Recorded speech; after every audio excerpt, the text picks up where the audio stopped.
Three, two. Hello, everybody. Welcome back to the Welsh Republic podcast. It is episode 122 today, and I am here with my guest, Kyle Sa. How are you doing today, Kyle? How are you, sir? Good to be here. I'm not too bad. I've had a really busy day today, done a really big cleanup, and did a lot of things in the morning, which was a bit tired after today. I also have had a busy last 2 weeks. What about you? What have you been up to today, Kyle? I'm just preparing myself for your podcast, sir. This is my morning routine. I wake up, I go surf, I shit post on Twitter, and then I do podcasts. Oh, you said to me you live in Bali. Oh, that's lovely. Like, wow, what beach in Bali do you like? I'm not saying what beach, but like, what is it like to go surfing there in Bali? That must be awesome, man. It's a paradise. It's a tropical paradise. I mean, I can't complain. I came here. I came to Bali by accident because I wanted to surf, and I came here in July 4th, 2019, my Independence Day, and that I have never left afterwards because I love it so much. Oh, but I went to Bali quite a long time ago, and it's beautiful. I stay. What's it called? Seminyak, that city where Seminyak, yeah, the villas are. It's incredible, and the beaches there are so good. The food is great. Indonesia really has a lot of potential economically. I mean, it's really growing, especially with the China, Belt and Road Initiative. BRICS is going to be helping it out. But man, the food is. What would you say is your favorite thing about Indonesia, apart from the surfing that you love? Like your favorite holiday destination there? Oh, the food, of course. I mean, people don't. I mean, and Indonesia itself is so large and varied and multicultural. A lot of people don't realize it, but because the map. First of all, they don't really talk about Indonesia that much. But on the world map, because the Mercator projection, it makes the northern countries huge and the southern country much smaller. But if you take the Indonesia on the map and superimpose it onto Europe, Indonesia will stretch from the city of London all the way to the border of Afghanistan. That's how big Indonesia is, Wow. and it's full of people and natural resources. I mean, Indonesia is world's fourth largest, as a world's fourth largest population, just behind United States, right? The top one is, of course, China, India, and the United States. Then it's Indonesia. And, Indonesia have full of gold mines, copper, oil, natural gas, timber, rubber, you name it. Indonesia got it. I mean, and this is why I think a lot of the Indonesians themselves are very optimistic about their future. In fact, I saw like a survey released last year. It shows like Indonesians are even more optimistic than Chinese about their future, on whether they're in next 5 years their life will become even better. Yeah, I think Indonesia and Malaysia have a lot of potential. Their country is growing. The army's getting bigger. They're potentially going to be maybe not a military superpower, but more like an economic superpower. Speaking of that, what would you say is your favorite restaurant in Bali that you love going to? That's so hard to say, man. I mean, there's so many places, but if people come to Indonesia and you don't have like dietary taboos and stuff, you gotta try babi guling. That's like the baby roasted baby piglet. My mouth is watering right now just talking about it. But there's so much good food here. It's just but it is spicy because Indonesian food tend to be spicy. You can do some of the stuff that not so spicy, but I love spicy food, so I love it here. Oh, it is. I love Indonesian food too. It is such good food, man. What was that? What was a really good Indonesian dish that's very popular around the world? I mean, people probably know nasi goreng. That's like fried rice. Nasi campur. That's like kind of Yeah. mixed all kind of rice, vegetables, meat all together. Um, And maybe some people, more adventurous people, know ice champur, which is a drink. We kind of like a mixed ice drink with different fruits in it. It's really sweet. By the way, I am wearing a traditional Indonesian shirt. This is a kaw batik. It's Oh, that's awesome, traditional man. That's really cool. Indonesian. Yeah. Hell yeah. So, Yeah, I love it Kyle, here.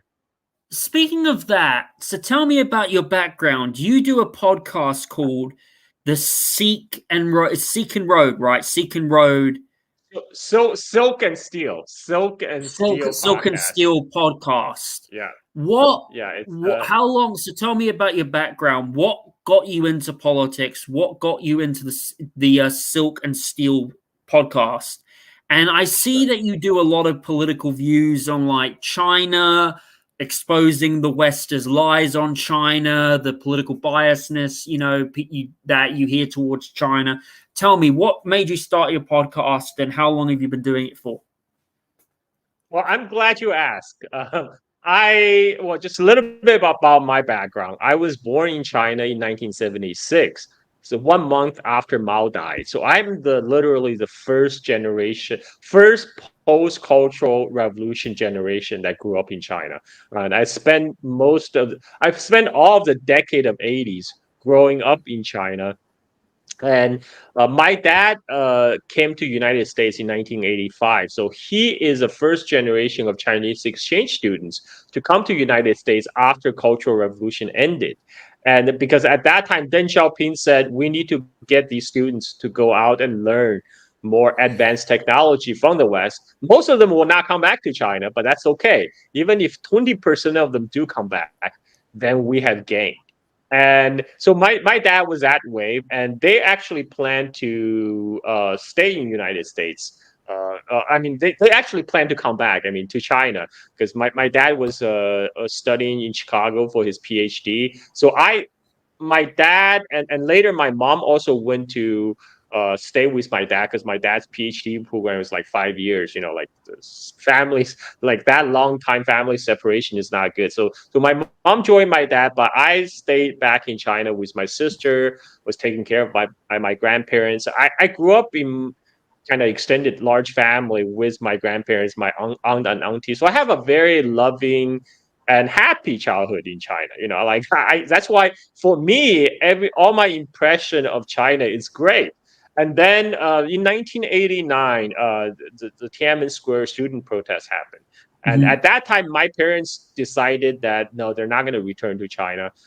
So they decided to bring me to United States. So I came to US in 1990 when I was 13, and then I live in US. I went to high school, college there, and I worked there. I stayed in US from 1990 to 2019. So 29 years of my life was spent in United States. So you can say I'm kind of bicultural. I grew up half in China, half in United States.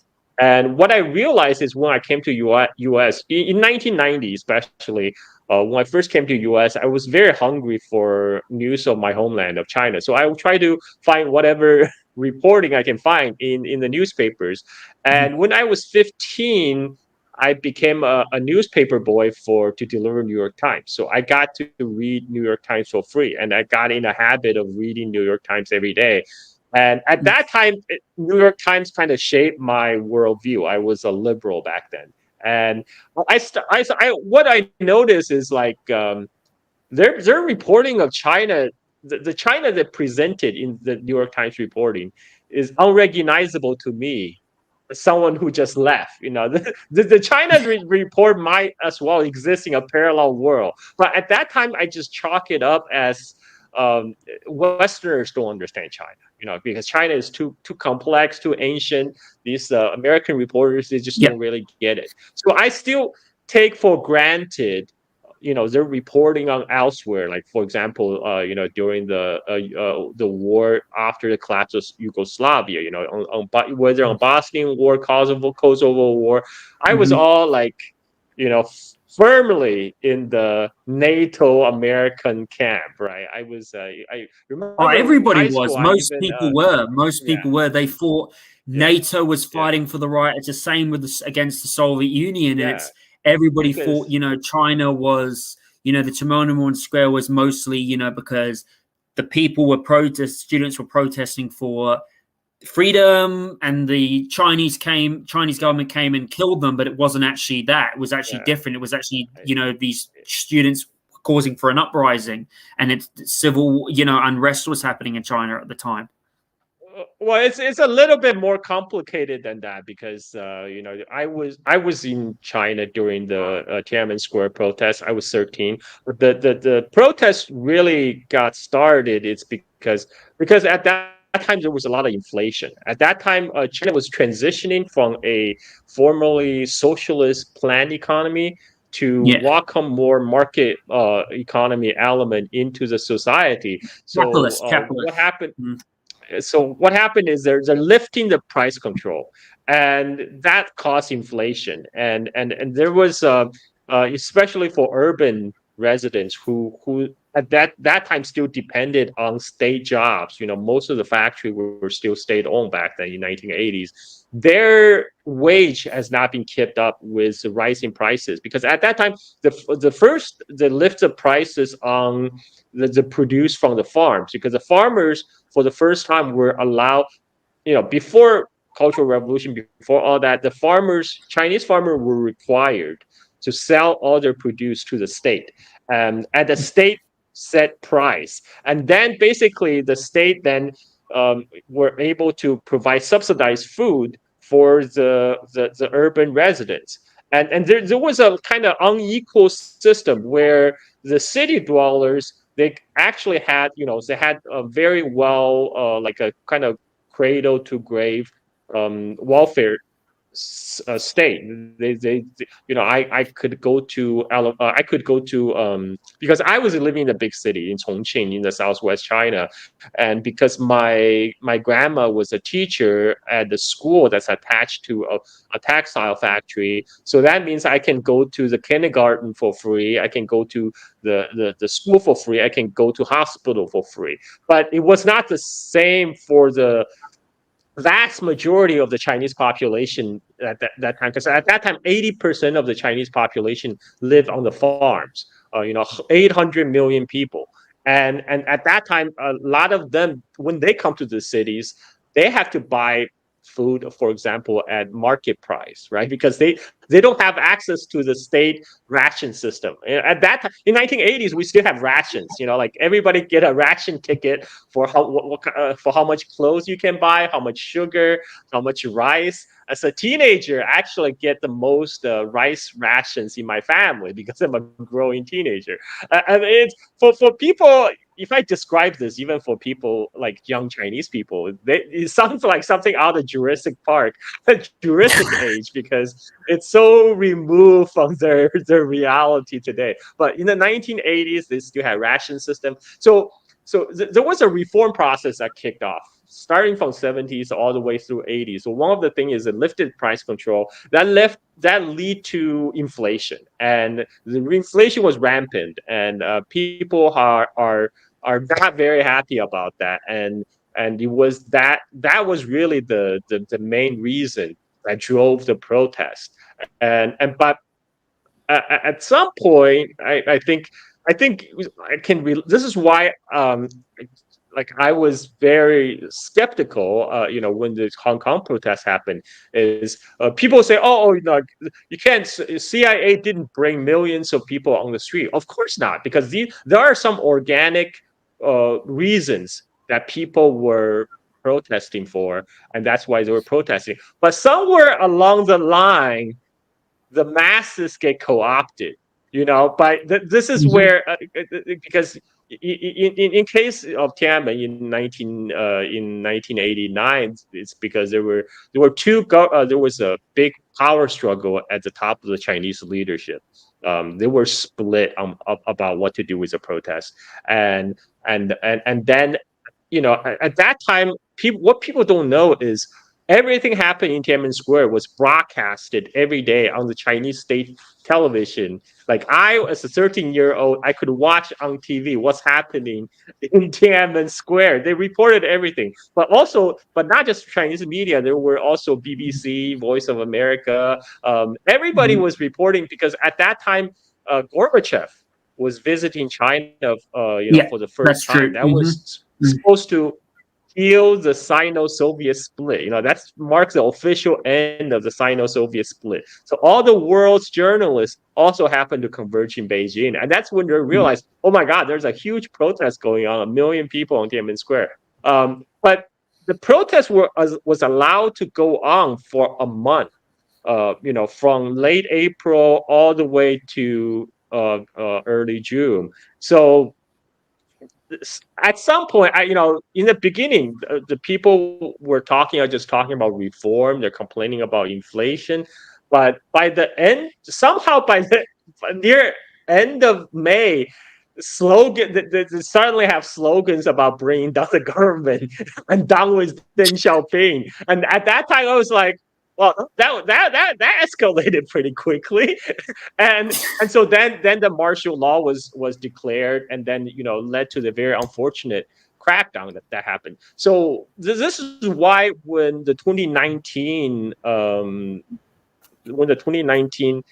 Hong Kong Kong protests protests happened, happened. Yeah. yes, I was like, okay, what is going on here? And I understand most of the people were probably either misled by their media. That's why they have concerns at the time about the extradition treaty. What That's do what you first think? triggered the protest. Go What ahead. do you Go ahead. think in the Hong Kong protests? What do you think was the biggest lie, the biggest misconception that people had, especially, when the Western media was portraying these Hong Kong protests, not all of them, but a lot of these protesters like as good people, but yet at the same time, as someone who's lived in Hong Kong myself and had friends and family members who saw the protest going on, when you had a lot of the Western media telling the police officers, saying the police officers in Hong Kong were abusing their power, beating up people, shooting people, and the CPP people were very bad, and that, China, is this and evil, but yet at the same time, you had people burning up buildings, smashing up cars, smashing up private property. There was a pro-Chinese supporter who was set on fire, especially, with all the investigations, how the CIA definitely had a role to play. What would you say was the biggest, misconception that the protests had, and what would you say was because you mentioned you were supporting this, and what would you say was the one thing that woke you up, seeing, that woke Was you up to, was especially with Hong Kong, was being a place that is liberalized and has a lot of, propaganda in its schools to teach people to hate China? Yeah, exactly. So, I first of all, there was the big lie was initially was the extradition treaty that Hong Kong was going to sign with mainland China is going to lead to the CPC police coming to Hong Kong and just snatch up any dissident. But that's a lie because Yeah, yeah. the treaty. One thing is, I will agree. The one thing is, sorry, I should have mentioned that, Carl, is Yeah, that law was mostly made because there was a girl that was murdered, right, in Hong Kong. There was a girl that was murdered in Hong Kong, and that law in was Taiwan not to actually, snatch in anybody. Taiwan. It was, oh, it was in Yeah, Taiwan, yeah, and that law yeah. The China girl wanted to bring in. and Yeah, so the girl and her boyfriend went to Taiwan, and the boyfriend killed the girl, stuffed her body in a suitcase, left it by train tracks, and then went back to Hong Kong and spent her lived on her credit card. And so, but the problem is Hong Kong didn't have a extradition treaty with Taiwan, so Yeah, the guy, the perpetrator, was kind of living at large in Taiwan for a while.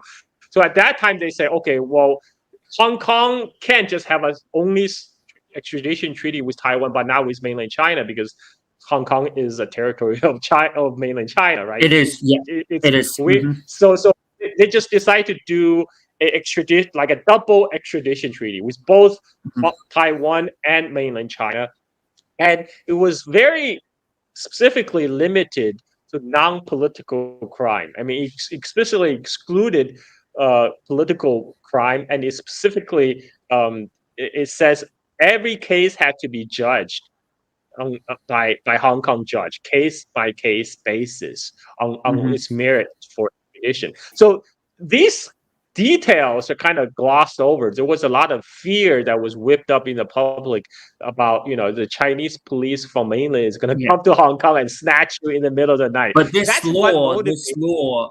this law was to protect people that, like, what's her name? The chief executive at the time, Chloe. Oh, what's her name?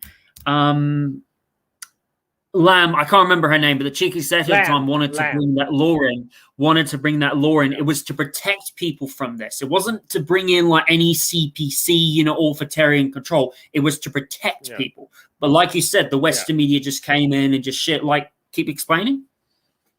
Yeah, and also one of the part is at the time the Hong Kong media is also in large part was controlled by this one guy, media tycoon guy, whom the Wall Street Journal called the Rupert Murdoch of Asia, like it's some kind of compliment or something. and this is Jimmy Lai, Jimmy Lai, and Jimmy Lai's second in command, his helper, Mark Simon, came from a pedigreed CIA family. Of course, he said, my dad was former CIA, right? And but so like Jimmy Lai is very like anti-China, so he used this opportunity to spread a lot of lies in the newspaper he owned, which is Apple Daily, and that's what initially motivated a lot of people on the street. So initially, I did not agree with the views, but I supported the right to protest because, I in general, I support people's right to protest. I even though I thought they were misguided, I thought, okay, well, they're still exercising the right to assembly. But somewhere along the line, the large peaceful protests got hijacked. That's when a small minority of people rushed the Hong Kong parliament. Right. And initially, a lot of people were in shock. They were even trying to blame maybe this. There was also an old Chinese grandma in Kowloon and Central who was telling, the people, stop this. This is violent. This is not good. Sorry, ladies and gentlemen. I think we lost Carl. The connection's a bit shit. But I'll just improvise. Like, there was this old Chinese grandma who was telling people, to stop doing this. It's not very good. And especially, like when you have like, okay.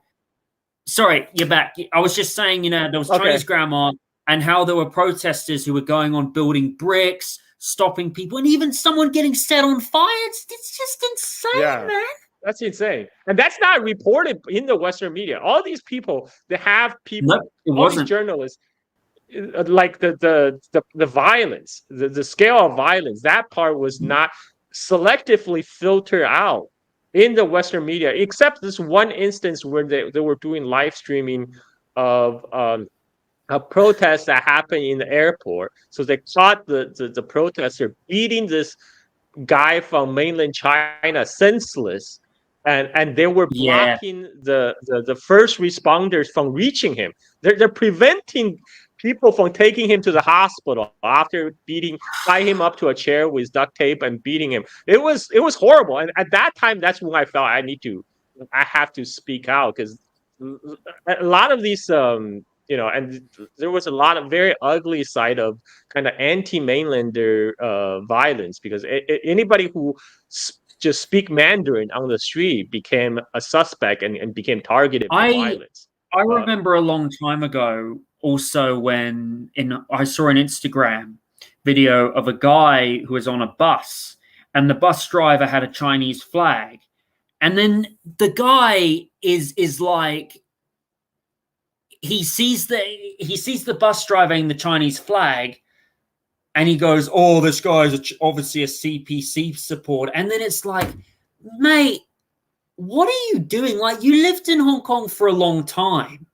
You got on with Chinese people, and yet you're letting the Western elite divide you. This is what they want. The bus drivers are, in fact, a lot of the CPC porters, look, some of them were violent, were very peaceful. In fact, you had more people supporting the security law. More people were supporting the police. And a lot of people say that the United States, sorry, that the Chinese police, Hong Kong police, were going around killing people. No, not really. It wasn't as bad, as like some of the American police. But even though I disagree with some, go ahead. No.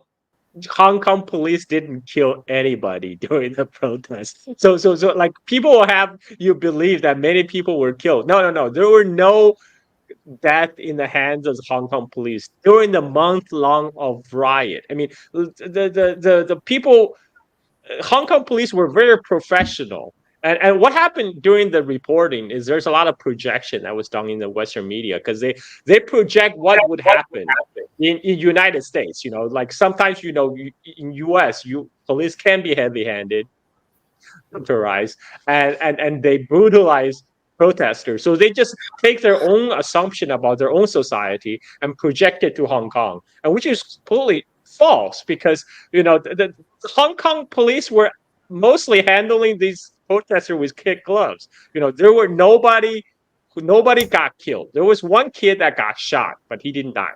So that's it. Yeah. I mean, look, there might have been a police officer who did something wrong, but it's Hong Kong at the time was kind of like feeling like Ukraine in a way. Like Hong Kong is just like a weaponized like Ukraine is how Ukraine has been weaponized by the globalists to lead. Funny you mentioned that. And especially Israel and like Bajistan against Armenia. It's just all the division, that people do, but I'm glad that period is over with because I don't think it's going to happen again. I think Hong Kong is a lot better under China than it is under Britain. I mean, look, Britain did some good things for Hong Kong, but still a lot of Chinese people didn't get treated very well. A lot of them couldn't vote, but Hong Kong is economically thriving very well. It's doing economically good. It's getting better. Still got a bit of the problems, still got a bit of that Western culture, but I think everybody's starting to wake up and realize how the United States government is just full of lies. And it's just Carl, how do you see the future of Hong Kong? Do you see the future of Hong Kong being good, or do you think it will stay the way it is, or do you think eventually it will go into full, CPP country like loving? How do you see it? I think Hong Kong's future is good now because a lot of the people, a lot of the violent protesters, they got out. They went to Britain. They went to UK. Now they can experience firsthand how is their beloved Britain really is in real life. And a lot of people. I think a lot of people don't know how good they had it in Hong Kong. I actually saw one of this former Hong Kong protester.